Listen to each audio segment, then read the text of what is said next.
Vos también, donde en un ratito lo vamos a pasar. 16 grados la temperatura a esta hora aquí en la ciudad de San Luis. Vamos a hablar un poco de lo que tiene que ver y anticipamos inclusive durante esta semana. Tenemos un septiembre bastante congestionado en cuanto a información y situaciones que estábamos describiendo y que están aconteciendo aquí en la ciudad y en la provincia de San Luis. En Villa Mercedes existe y está la diputada Anabela Lucero, ¿no? Y Villa Mercedes, que está atravesando por una crisis de inseguridad que no está exenta de lo que sucede en la provincia de San Luis, donde recién hablamos de este caso, de este asesinato. Hay funcionarios públicos que están más preocupados por otras cosas, ¿no? Como es el caso de la joven Anabela Lucero, donde va a comenzar el juicio por una demanda que hizo la actual diputada del departamento Pedernera a un ciudadano de Villa Mercedes. ¿Por qué? Porque este ciudadano de Villa Mercedes opinó en Facebook. Hizo un descargo, como tantas otras personas hacen un descargo en Facebook. Reclamaba que Anabela Lucero le pagase lo que le adeudaba en un inmueble que pertenecía a su abuelo, ¿no? Anabela Lucero se enojó, pidió que este ciudadano se reivindique, no lo hizo, se negó y irá a juicio, ¿no? Sentar al banquillo a un ciudadano que nunca le faltó el respeto, solamente describió una situación por la cual estaba atravesando su abuelo. La verdad es que cuando uno lee este caso, automáticamente, bueno, el ciudadano se llama Javier Bosco y ocurrió en mayo de este año. En ese momento, contextualizamos, Anabela Lucero era candidata a intendente de la ciudad de San Luis. Cuando uno lee este caso, automáticamente viaja a algunos años atrás, aquí en la provincia de San Luis. Y viajamos al año 2018, si mal no recuerdo, ¿no? Si no falla la memoria, donde el propio gobernador Alberto Rodríguez A mandó a juicio a un periodista, al director del sitio ZBOL. ¿Sí? ¿Por qué? Porque había publicado un video de funcionarios del gobierno provincial, en ese momento Espinosa, quien era ministra de Educación, drogada en un yate en Holanda, y bueno, algo que después causó el enojo del funcionario, del gobierno, de la funcionaria y demás, ¿no? Estamos en contacto con Diego Masi, quien es amigo, quien saludo gentilmente también. Diego, ¿cómo estás? Buenas tardes. Hola, Emiliano, ¿cómo estás vos? ¿Cómo anda toda la audiencia de Radio Rivadavia? Muy bien, bueno, la verdad es que es rápidamente uno linkea con esta situación personal que te tocó vivir, y yo no sé si realmente qué análisis haces vos también como periodista, si tiene que ver con una moda una cultura de entender tantos años el verticalismo y que nuevas generaciones también adopten este comportamiento que ha tenido Alberto Rodríguez a lo largo de los años. Pero ¿qué te pasó cuando leías el caso de Javier, de este joven villamercedino? Mira, me pasaban como varias cosas al mismo tiempo. La primera es, en esto te voy a ser muy honesto, Sí. me llama la atención la celeridad de la justicia, ¿no? Un hecho que comenzó en mayo, en agosto ya estamos en septiembre ya estamos en juicio oral. Es extraño, por lo menos, ¿no? Generalmente la justicia suele tener otros tiempos para los mortales, se ve que para los legisladores del oficialismo no. Lo otro que me pasó es volver a pensar esto de cómo a veces en la aplicación de las asimetrías del poder se usa el autoritarismo. Bien. Siempre hay asimetrías de poder dentro de una sociedad. Siempre hay alguien que tiene una posición de poder diferente a otro ciudadano. El problema es cuando ese que tiene una posición dominante de poder trata de someter al otro. Y no de convivir, y no de tratar de entender que esa posición dominante, un legislador, una ministra, un gobernador, en vez de entender que ellos tienen que tratar de ponerse a la par y de entender qué le pasa al ciudadano, tratan de someterlo. En el caso mío particular que vos estabas nombrando, sí, era dar a conocer algo que estaba circulando, ni tan siquiera era algo que hubiera llegado de modo ilegal al medio. Tengo un compañero que me dice: vos fuiste juzgado porque yo estaba en el centro, si yo hubiera estado con la computadora yo lo iba a publicar primero antes que vos. Me decía, tío, tengo que ver que esta es una cuestión de quién publicó primero, no mucho más que eso. Y obviamente tiene que ver con Anthony Gutiérrez Rubí, que es muy conocido por ser asesor de Massa o del presidente. En realidad es un politólogo español que desde lo académico es muy interesante, y él dice que cuando que una de las formas del cono del silencio, esto de que no opinemos, de que no hablemos, de que tengamos autocensura, suele suceder en sociedades donde la democracia es endeble y donde quienes tienen el poder, los recursos, suelen mandar a callar con un garrote a aquellos que quieren expresarse. Y lo hacen a través de las redes sociales cuando te mandan un ejército de troll a insultarte y a vilipendiarte cuando vos te expresás. Esto Anabela Lucero sabe bastante porque ella tiene gente a cargo trabajando en redes sociales con el concepto de troll, digamos, con identidades falsas. O si no, pasa lo que le pasó al ciudadano mercedino que, como decís vos, se expresó en la red social diciéndole: señora, usted me debe 4 meses de alquiler. Y supongamos que el ciudadano está equivocado. Sí. Démosle, digamos, el derecho a inocencia hasta que concluya el juicio, por lo menos a Lucero, que es que esto va a ser observado en el juicio. Pero por la asimetría de poder que hay entre Lucero y el ciudadano, Lucero tendría que haber hecho a lo mejor un descargo, la diputada, en sus redes sociales, diciendo: el ciudadano miente, estos son los comprobantes de mis pagos, y se acabó la historia. Digo, estamos hablando de un hecho muy menor. Pero lo que pasa es que cuando vos sos autoritario y no soportás ni la mirada distinta, ni la opinión del otro, ni tan siquiera que el otro se exprese, vos lo que haces es, por haber hablado, yo te enjuicio. Y obviamente, como leíamos la crónica del ciudadano Bosco el otro día en el Chorrillero, él labura de changas, Sí. y estos días no va a poder estar trabajando porque tiene que ir al juicio, mientras la diputada sigue cobrando su dieta y tiene un ejército de asesores gracias a la dieta, y tiene gente muy cercana en lugares del Estado, y seguramente el abogado se lo terminamos pagando nosotros, y es probable que en esta justicia que ya nos tiene acostumbrado a lo anormal, el ciudadano pase un mal momento hasta que llegue a una instancia donde las cosas se arreglen como debe ser. Además, digo, cuando uno accede a la función pública, automáticamente, implícitamente, uno acepta también que los funcionarios públicos están más expuestos, digo, a la crítica, al elogio. Si no, parece que es una cuestión totalmente fuera de la realidad, una burbuja. Sí, y por eso remarco esto de supongamos que está equivocado Sí. Bosco. Porque si Bosco tiene razón, o sea, el tema es gravísimo. Pero supongamos que Bosco está equivocado y que publicó algo que es mentira. O sea, pensemos en esos términos. Bueno, vos tenés el poder de la palabra para desmentirlo. Digo, vos sos parlamentaria, alguien que trabaja con el uso de la palabra. En el parlamentario, el concepto de parlamento viene del hablar.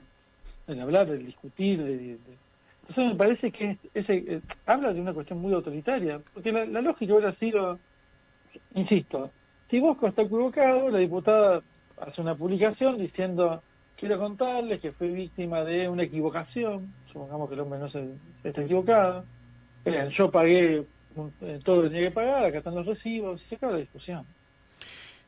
Porque lo que ella no puede dejar de ver es que ella tiene un poder institucional, por el lugar que ocupa en la sociedad, que incluso que fue conferido por los votos de la gente, que es desigual, no estás en una relación de igualdad. Y en democracia, cuando vos sos funcionario, como decías vos, es más importante todavía que vos entiendas que si estás en democracia y sos funcionario, tenés que aguantar estas cosas. No estás para llegar a juicio por alguien porque opinó. Anabela Lucero debería ser, al menos a nivel generacional y por su edad y demás, encarnar parte de lo que es una transición o nueva manera de entender la política. Sin embargo, adopta el mismo mecanismo que pasó, digo, linkeándolo con tu caso particularmente, el de Alberto Rodríguez y demás. ¿Crees que tiene que ver con una forma de entender la comunicación o una forma quizás mucho más profunda de entender lo que es la democracia? Yo creo que es con una forma de cómo entienden la democracia. A ver, a tal punto entienden la democracia de esta manera, que fíjate lo que está pasando hoy en la actualidad con lo que es la transición de gobierno. Sí. No es Rodríguez está diciendo desconozco al otro, porque hay una cuestión etimológica donde Rodríguez está, al otro lo desconoce. Fíjate que habla de este señor, no habla de con nombre y apellido quien ganó la elección, no dice Claudio Poggi que ganó la elección. Habla de este señor que me manda carta de documentos. O sea, ahí, cuando vos al otro lo desconoces, el otro no existe. El gobierno soy yo. ¿No? El gobierno soy yo, es una frase que dijo él, efectivamente. Y Anabela Lucero es hija de eso. O sea, los frutos no caen muy lejos del árbol. y los funcionarios que hoy están en el gobierno son iguales. Fíjate en Surovich diciendo, yo ya fui a la justicia, bla, bla, bla, bla. O sea, a Surovich, de última, hace un juicio de vindicación, que es, vos vas a la justicia y te sometés a que me investiguen. que te investiguen para ver si es verdad o no lo que se dice. Pero no hace eso el Surovich. Va contra los periodistas que publican la información. Es al revés lo que está haciendo. Digo, como analista de la realidad, digo, periodista también, y te llevo a una situación que estábamos viendo, recién hablábamos con Gastón Isa, el intendente electo de la ciudad de San Luis, y hoy vemos que es noticia, ¿no? Vemos que es noticia que el intendente electo se juntó con el actual intendente. ¿Por qué es noticia esto? Porque vivimos con los valores invertidos, porque en realidad estamos hablando de una ordenanza municipal y lo que corresponde en una democracia. Sin embargo, termina siendo noticia un acto que debería ser totalmente natural. Lo que pasa es que ya de por sí mira, a nivel nacional nuestra democracia no es, tenemos una democracia real que se contrasta con la democracia ideal. Hoy hay un clima, y lo pongo a nivel nacional, de mucha tensión en todo. Entonces que se sienten dos dirigentes políticos de espacios diferentes a dialogar es una noticia. En San Luis el tema adquiere doble relevancia, porque a la tensión natural que hay a nivel nacional hay una profundización en esa tensión que hace Rodríguez A desde lo personal, que impide que todo lo que esté para abajo se desarrolle con normalidad institucional. Entonces lo que decís vos es, ¿por qué es una noticia que Tamayo se junte con Gastón Isa, que debería ser algo normal? En realidad siempre va a ser noticia porque son dos dirigentes elegidos por el pueblo, empezando a trabajar en la transición. Pero en realidad lo que a nosotros nos llama la atención es que sea una noticia tan relevante. Claro. Porque debería ser una noticia, casi te diría, qué sé yo, empezó el Bailando 2023. Tiene que ver con los valores invertidos hoy por hoy, ¿no? Es como que sea claro, noticia devolver un bolso con dinero, digo. Claro, exacto, ese es un muy buen ejemplo. Y me parece que la cosa está ahí. ¿Sí? Hoy por hoy estamos inmersos en un San Luis donde ayer veíamos queja de los vecinos de Juana Coslay por inseguridad, queja de los vecinos del Volcán por inseguridad, una persona asesinada en Villa Mercedes, un capo narco dirigiendo todo, operando desde la penitenciaría de San Luis. ¿Qué pasa con este San Luis? ¿Crees que terminó siendo verdaderamente el modelo de Rodríguez A, especialmente en estos últimos 8 años? Mira, yo he dialogado esta mañana con Nino Romero, digamos, colega y amigo, sí, que le decía, no hay problema de inseguridad en San Luis. Entonces él me escuchaba y se sonreía. Le digo, el problema no es la inseguridad. Nosotros lo que tenemos es un problema de desgobierno, que obviamente afecta a la seguridad de los ciudadanos. Rodríguez hace mucho que dejó de gobernar, y desde que perdió la elección profundizó ese desgobierno. Entonces, a ver, si alguien me quiere hacer creer a mí, o a vos, o a cualquiera de los que nos están escuchando, que puede haber alguien que esté encerrado en una celda en la penitenciaría de San Luis, aquellos que conocen las celdas son espacios donde lo único que hay es un camastro y un inodoro y algo para lavarse la cara. No hay muebles, no hay nada, digamos. Es algo de 2x2. Es realmente, después podemos hablar de temas de derechos humanos que debería ser distinto. Pero digo, eso es una celda.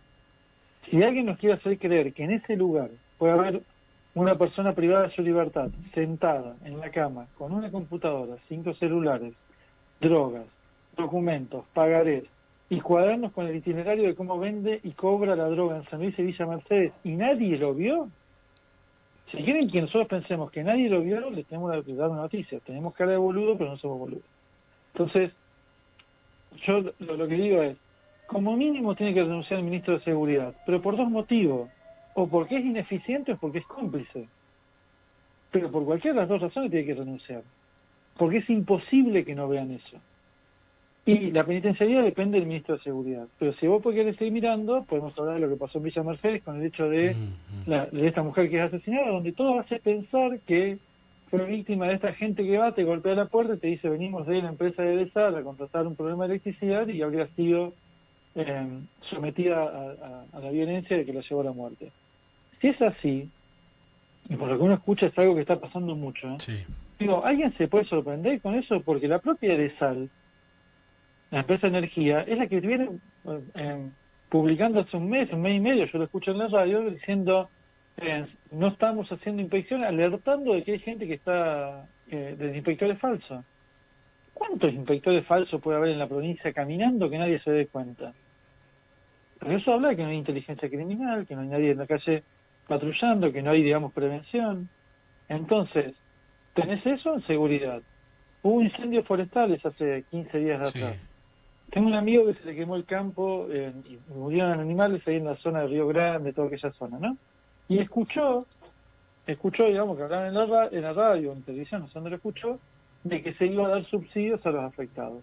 Me dice, mira, fui a gobierno y fui a, me parece que medio ambiente o producción, fui a 2 lugares distintos. Dice, en todos los lugares vi 2 cosas, me dice. Primero, gente sentada que no estaba trabajando, hablaba de funcionarios en especial. Y dice, lo segundo, que con los funcionarios que hablé me dijeron, mira, lo escuchamos en la radio o lo vimos en la agencia, pero la verdad que no tenemos idea. Digo, nadie sabía del caso. Eso habla del desgobierno. Habla también con el tema de salud, por ejemplo, que hubo un caso grave de violencia, digamos, contra un Hospital del profesional de Norte, salud sí. en un hospital. Bien, ¿por qué pasa eso? Porque la gente va al hospital, o la gente va al centro de salud, la gente está desbordada, la estamos pasando mal todos, y caes ahí, y los que están laburando ahí están doblemente desbordados, porque los recursos humanos escasean, porque les pagan mal, porque no tienen, digamos, los insumos para poder curar, porque no tienen los equipamientos funcionando para poder curar. Entonces se produce, digamos, la tormenta perfecta. Una persona que está sobreexplotada, que es el trabajador de salud, y una persona que está sobrepasada por la realidad, que reacciona con violencia. Pero eso ¿por qué pasa? Porque el Estado está ausente. Entonces, lo que me parece que nos está pasando no es un problema ni de seguridad, ni de salud, ni de educación, ni de producción, ni de medio ambiente. Es un problema que el gobernador no está gobernando. Entonces, como a él le gusta decir que va a gobernar hasta el 9 de diciembre a las 23:59, sería bueno que reasuma su mandato y lo complete. Porque hace tiempo que dejó de gobernar, me parece. La gente, en términos generales, está esperando un gesto de la dirigencia política, ¿no? Ya parece una utopía la transición. Definitivamente no vamos a ver al gobernador saliente colocándole los atributos al gobernador electo. No sé si va a pasar eso. Ya creo que hoy es pensar en... Mira, cuando vos no lográs que el gobernador, digamos, que está en el ejercicio, llame al gobernador electo y le diga, che, mándame tus equipos técnicos para hacer el presupuesto, pues el presupuesto se ejecuta del 1 de enero del 2024 al 31 de diciembre del 2024. Mándame tus equipos técnicos porque eso lo va a ejecutar vos, no lo voy a hacer yo. No lo hace. O, por ejemplo, hoy sale la media sanción de una ley donde incorporarían 6.700 empleados públicos nuevos a la administración. Es difícil explicar esto, porque quien está al día con los contratos firmados en una situación ilegal, esto hay que marcarlo, esos contratos son todos ilegales, pero ese ciudadano que hace años que viene esperando una mejora, y la única mejora que le daban era, vas a entrar a la administración, ¿cómo le explicas vos a ese ciudadano que el Estado ya no soporta más a nadie? Porque Rodríguez, a dato técnico de los presupuestos, ingresa en la gestión con 20.200, 20.300 empleados públicos, y hoy tiene 34.000. Estamos hablando de datos del presupuesto, pasamos de 20.300 a 34.000. Metés 6.000 más, 7.000 más, o no sabemos cuánto más van a meter, se va a ir en 8 años viendo duplicado la planta de empleados públicos. Y que yo sepa, salvo que vos tengas mejor información que yo, no hemos anexado ni a Mendoza, ni a La Pampa, ni a San Juan. Digamos, seguimos siendo la misma provincia con un poquito más de población. Pero duplicamos los empleados públicos. Entonces, cuando vos empezás a mirar esos números, lo que eso significa, vos decís, che, ¿cómo haces que el Estado sea viable cuando vos haces estas cosas? Porque ya es imposible, digamos, pensar en un Estado que tenga el 50% para recursos corrientes y el 50% para inversión de capital en obras públicas. Es imposible con esa cantidad de empleados públicos. Está claro que el hartazgo se termina materializando el 11 de junio, ¿no? Pero veíamos el reclamo de los trabajadores del Plan de Inclusión Social diciendo, juegan con nosotros, queremos la renuncia, son mentirosos, nos manipularon. ¿Cómo describís esta situación que también años atrás era impensado ver los trabajadores del Plan de Inclusión Social, quizás sabiendo en algún momento que eran manipulados, pero después el oficialismo terminaba ganando las elecciones, pero hoy diciéndole, basta, hasta acá llegaron? A mí me parece que pasó algo. El día que firmaban el contrato, y esto lamentablemente hay que decirlo, Sí. el ciudadano que firmaba el contrato creía que estaba entrando al Estado. y el funcionario que se lo hacía firmar sabía que eso era mentira. Entonces, esa es la génesis del problema, es ese momento. Entonces, como el funcionario que ahora se va está en problema, está viendo cómo hace algún vericueto legal para meter a esa gente dentro del Estado. Insisto, no sabemos cuántos son, dijeron 6.700, pueden ser 20.000, no lo sabemos. ¿Por qué? Porque en realidad se van tratando de romper todo, porque claramente están haciendo eso. Pero yo creo que la génesis del tema es porque si había intenciones de que esta gente entre en la administración, los entran antes. A esta gente que le hicieron firmar el contrato, a estos ciudadanos que le hicieron firmar el contrato, hace años que le vienen diciendo que voy a hacer un contrato. Y lo que esos ciudadanos no saben en su mayoría, porque desconocen y no tienen por qué conocerlo los circuitos administrativos, es que vos no cobrás o no empezás a cumplir los horarios cuando firmás el contrato. Vos empezás a cobrar y a cumplir los horarios cuando tu contrato tiene un decreto que lo homologa. Y no está ese decreto. Y el decreto no está porque hicieron los contratos por fuera de la ley de presupuesto. Por eso es ilegal lo que hicieron. Y por eso ahora se comentó una denuncia penal que si la justicia, que probablemente le dé curso, van a tener todo un problema grave. Deberían tenerlo. Porque, insisto, han jugado con lo peor que podés jugar, que es con la necesidad del tipo que no tiene nada. A Zurovich le hacía firmar el contrato, se daba vuelta y se subía a su KTM o se iba en la 4x4 que tiene a una de sus casas, o la de la Florida o la de los barrios privados. Digo, porque ese es nuestro ministro de Inclusión Social, no es otro. Entonces, sí, lamentablemente pasó eso. Hoy gobernar, ¿no?, con un ministro denunciado por enriquecimiento ilícito, hoy denunciaron también otros siete ministros. Sí. Sin embargo, los que han manejado también parte del poder durante estos años continúan en la sombra. Me refiero al ministro de Obras Públicas o al secretario general, inclusive. Sí, porque esos tuvieron otro tipo de previsiones. Esos son un poco más pícaros que estos. Porque aparte de haber dicho hagan, pero ellos no hacen. Exacto. ¿Viste el famoso chiste? A ver, el que es valiente que da un paso al frente y todo da un paso para atrás. Bueno, o sea, Alberto Hijo o Berardo o algunos más que están ahí dando vueltas, cada vez que dicen, a ver, el que se anime a dar un paso al frente, ya da un paso para atrás, pero que nadie se va para adelante, digamos. O sea, pero bueno, tiene que ver con eso, que hay algunos que son más papistas que el Papa y bueno, terminan ahora con los dedos pintados. Seguramente lo que ocurra de acá al 10 de diciembre será una gobernación diferente, por lo menos lo de Claudio Poggi en la gestión 2011-2015. Hay un umbral de esperanza por toda la cantidad de situaciones que hemos descrito en esta charla, Diego, en Claudio Poggi, en Gastón Issa. Se va a gobernar con un San Luis totalmente diferente al de años atrás. ¿Crees que hay que recomponer, más allá del tejido social, cómo está destruido, cómo se ha encargado el kirchnerismo local de romper el tejido social, de restaurar la institucionalidad en la provincia de San Luis? ¿Crees que van a ser los principales pilares en la gestión o en los primeros 100 días de gobierno, como se suele decir en la política también de Claudio Poggi, va a ser atacar directamente estas situaciones y que está vinculado estrictamente con lo social? Mira, hoy la mayoría dice que ya nadie tiene 100 días, algunos hablan de que tenés 100 horas o 100 minutos. Esa era la gran discusión que tenían hoy cuando sube un nuevo gobernador. Es un montón en la Argentina. Claro, es lo que te decía un poco al comienzo, digamos. Hoy la tensión que hay entre la sociedad y aquellos que tienen responsabilidades políticas es muy alta. Yo creo que cuando asuma tanto Poggi en la gobernación, Gastón Issa en la intendencia, y es más, cuando suma cada intendente en cada localidad de la provincia, lo primero que va a tener que entender es que la gente está mal. Yo creo que hoy el gran problema que tiene los dirigentes que están en el oficialismo provincial, en especial los que tienen cargos ejecutivos o legislativos, en el caso que estamos hablando de Lucero, es que no tienen ni idea de qué le pasa a la gente. No tienen ni idea, no pueden visualizar eso que están viviendo. El otro día Fernando Salino, en un acto de campaña, unos días antes de la elección del 13 de agosto, dijo en el barrio de la República que él caminaba mucho el circuito 2004 y que el barrio de la República antes no existía y que era una realidad palpable que tiene San Luis como tantas otras. Y es cuando hay que decirle, mirá, la idea es que no exista el barrio de la República en las condiciones que está. El barrio de la República debería ser un barrio urbanizado con la gente con sus viviendas sociales, como las que existen en muchísimos barrios de la provincia, pero no. Ese sería el piso, las viviendas sociales que de las cuales hay en todo el territorio provincial y que son viviendas confortables y dignas. Pero ese es el piso, no un espacio delimitado con palets que se encuentran en la calle o en el parque industrial, con viviendas que son palos y lona.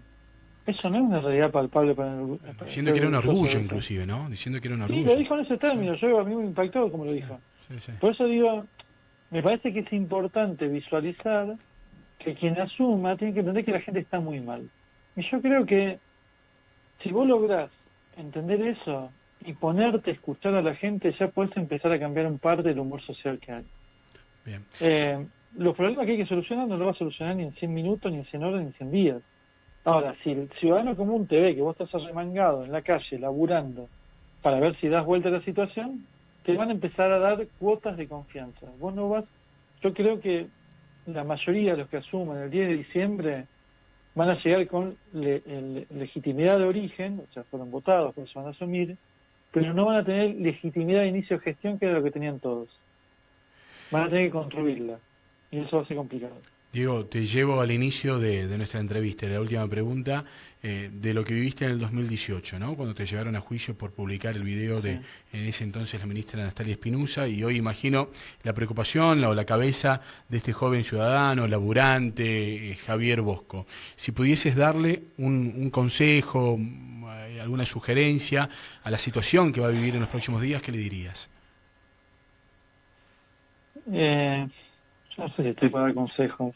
Cada uno creo que lo vive, porque cree que es mucho más complicado de lo que uno piensa transitarlo. Me parece que ese es algo que tiene que saberlo. Y mirá que tanto él, por lo que uno ve, digamos, de lejos, y en mi caso particular tuve mucha gente alrededor que hizo un montón de cosas por mí que no sé si me va a alcanzar el tiempo para agradecerlo. Pero si le tendría que decir algo es, mira, es complicado. Estás haciendo lo que hay que hacer. Y eso después te lleva a una recompensa que es inconmensurable. Mira, yo hay dos cosas que no me olvido. Una es la emoción de mi hijo durante todo el proyecto, donde él sentía que el padre estaba haciendo lo que había que hacer y no importaba los resultados que íbamos teniendo, que hasta el 12 de agosto del 2022 los resultados fueron malos, hasta que aparece la Corte Suprema.